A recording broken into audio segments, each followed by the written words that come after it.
নমস্কাৰ, মই ছয়ানিকা। নতুন এটা ভিডিঅ'লৈ আপোনালোকক আদৰণি জনাইছোঁ। আজি অকণমান বজাৰ কৰোঁ বুলি আহিলোঁ। এয়া বেলতলা বজাৰ। আলু ল'লোঁ, পিঁয়াজ লৈছোঁ আৰু অলপমান কেঁচা চব্জিও বজাৰ কৰিছোঁ। কৰি ধুনীয়াকৈ হৈ গৈছে মোৰ বজাৰখিনি। এয়া কেঁচা চব্জি, জিকা, তিতাকেৰেলা, বিলাহী, এনেদৰে কিছুমান, পটলটোতো আৰু মোক লাগিবই। এয়া ল'লোঁ, লৈ ঘৰ পাইছোঁহি। ইফালে মানিমুনি আৰু নৰসিংহও লৈ আহিলোঁ। অকণমান লগতে মাংস কিনি আনিছোঁ। মাংসখিনি এতিয়া মই বনাম। ধুই ধুনীয়াকৈ চাফা চিকুণ কৰি লৈছোঁ। ইফালে কেৰাহীখন পাতি দিছোঁ। কেৰাহীটো গৰম হৈছে আৰু এতিয়া মই সৰিয়হ তেল অলপ ব্যৱহাৰ কৰিছোঁ।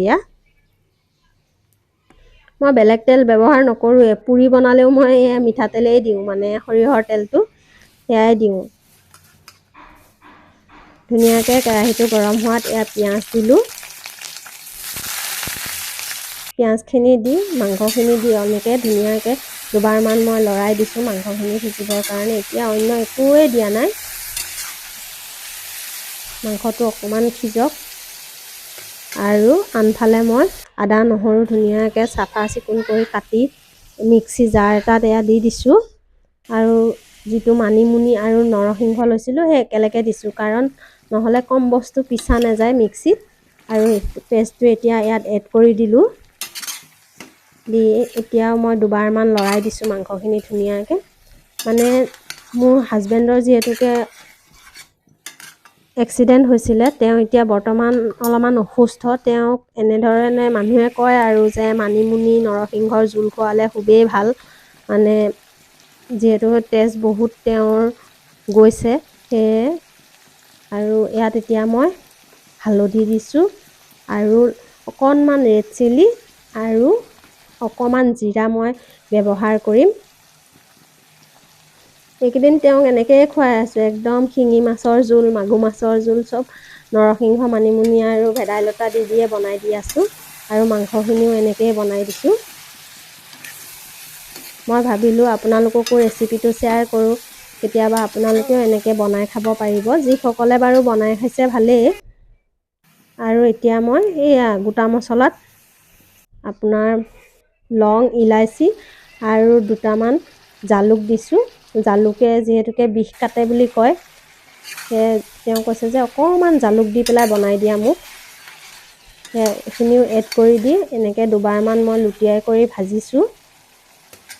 সঁচাই দেই, মানুহৰ বিপদ কেতিয়া কাৰ কেনেকৈ আহে কোনেও নাজানে। সেয়ে এই দুদিনীয়া জীৱনটোত যে অহংকাৰ কৰি কোনো লাভেই নাই, নহয়নে? এতিয়া ভাজা হোৱাত মই ধুনীয়াকৈ অলপমান গৰম পানী এড কৰিছোঁ দেই। গৰম পানী দি দিছোঁ। আৰু কেতিয়াও যে মই ভাবাই নাছিলোঁ যে এনেকুৱা দিন এটা আহিব। মানুহজন ইমান ধুনীয়াকৈ অফিচলৈ ৰাতিপুৱা ওলাই গৈছে, আৰু যেতিয়া সন্ধিয়া হৈছে ঘৰলৈ আহিছে, একদম মানে লগৰবিলাকে লৈ আনিছে ৰাতি 11টা-10টা মানত, একে তেজেৰে ৰাঙলী। মই লগে লগে তেওঁক হস্পিটেললৈ লৈ গৈছোঁ। আৰু ভগৱানৰ কৃপাত তেওঁ এতিয়া বহুতখিনি সুস্থ হৈছে। সেয়ে ভগৱান সহায় থাকিলে কিন্তু মানে বহুত ভাল। আৰু ইমানতে যে কি বা বিপদ হ'বলগীয়া আছিল, ইমানতে যে মানে ভগৱানে ৰক্ষা কৰিলে। অশেষ অশেষ ধন্যবাদ ভগৱান। আৰু মোৰো আঞ্জাখন হৈছেহি।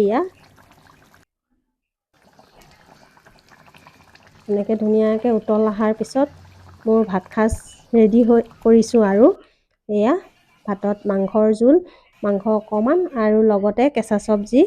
ভিডিঅ'টো কেনেকুৱা লাগিল জনাব।